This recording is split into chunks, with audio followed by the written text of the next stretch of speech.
Hey everybody, I'm KK. I'm Kristen, and this is K and Crochet. Ha ha ha ha ha. She beat me to it again. Alright, so nothing to show in this video. We're just going to do a little bit of tips and tricks for those who are looking for patterns. So we all look for patterns differently. Some of us like patterns without ads and are willing to pay for those. Other reasons people do that, they pay for patterns to support designers. But I'm going to tell you a way that you can support designers without paying for the ad-free patterns that you may not know. And I'm going to tell you a way that you can check out some pattern books without paying for them to see if it's what you really want. And so when I first started crocheting, there was no internet that you could hop on Google and say, hey, how can I crochet a towel topper? Or, hey, how can I crochet this amigurumi?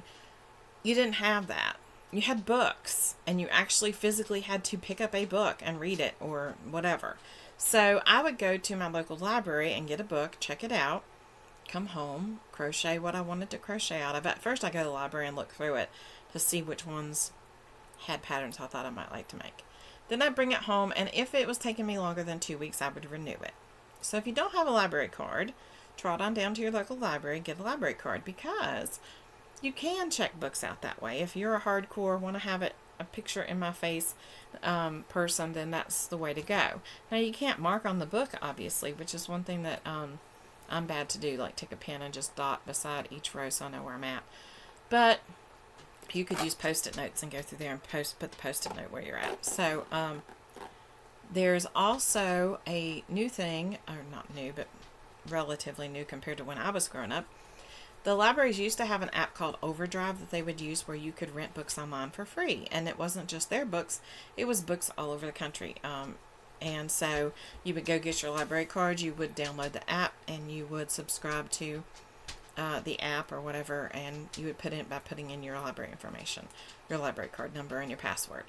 And so that way you could pull up a book, you could look at it, and in 2 weeks you'd return it or renew it or whatever. And so I'm not sure if they would allow you to renew on that. I've never had that problem because I always went through a book before the 2 weeks was up. But now it's no longer called, what are you rolling your eyes for? You do the same thing. She's an avid reader. And so now they have an app called Libby instead of Overdrive, Libby. And you do the same thing. And I looked on there this week because I haven't done it I haven't gone to the library or checked out a crochet book on there forever. There are tons of them. There are tons of books on there that you can look at for free. You can check it out as a loan, and you can look at it and send it back for free. And that way you can look for patterns and look for things that might appeal to you, or you can check out a book to see if maybe it's a book you want to buy. It's like a test drive, try it before you buy it kind of thing, like for a vehicle, right?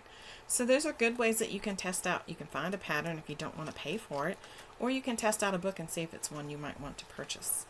And then also, I know that a lot of people like to support designers, and I'm the same way, and so they purchase the pattern.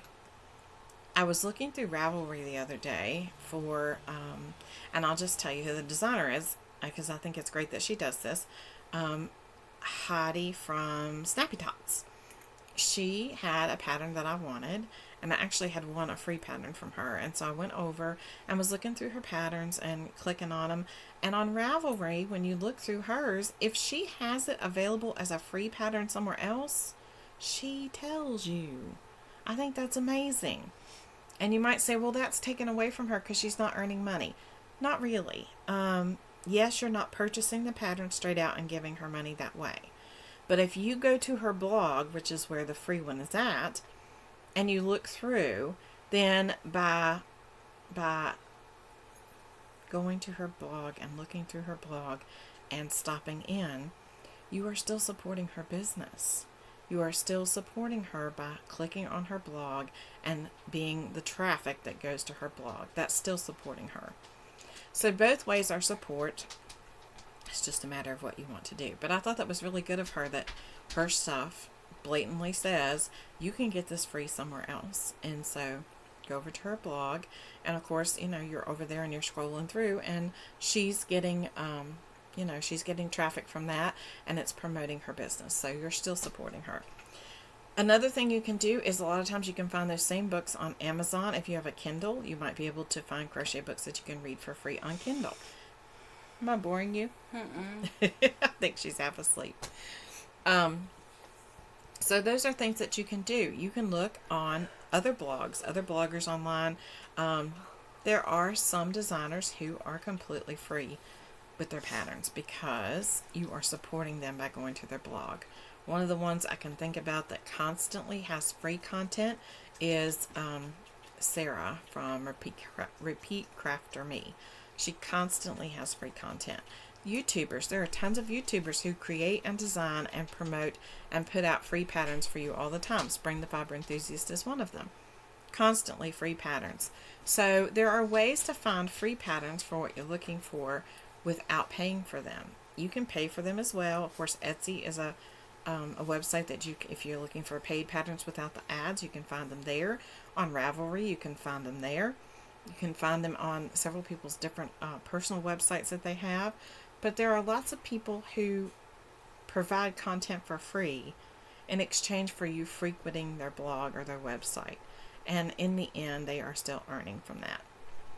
So I just want to give you kind of an idea of some things that you can do, some patterns, some way that you can test drive some patterns or some books to see if it's what you really want before you buy, and some ways that you can find them for free. So just be on alert that there are things out there. And one of the biggest ways that we found to find patterns is ask. In a crochet group you're in, ask, have you seen a pattern for this? Have you seen a pattern for that? Sometimes you'll find that it is a paid for pattern that they're sending you to, and sometimes it will be a free pattern. And most of the time somebody has seen what you're looking for, right? And if not, maybe you'll find a designer who's willing to create it for you, right? Or you can design it. But just wanted to give you some tips and tricks on ways to find some free patterns. Check out the Libby app. I'm sure that you will find lots of free books there that you can rent or loan out from the library. Borrow is the word I'm looking for, and then return. And then maybe you'll find a book that you want to purchase, and you don't have to buy the book and then have buyer's regret, right? Because it's not what you wanted. Plus, it gives you a way to check and see if the patterns are written well, or if they're, lacking in some way, and you would be too frustrated to try and work on them, right? So anyway, we hope this helped in some way. We hope you have a great week. Don't forget to be kind, because you don't know anybody else's journey. I'm going to let this one go and go to sleep. I think she's worn out. Bye. Bye.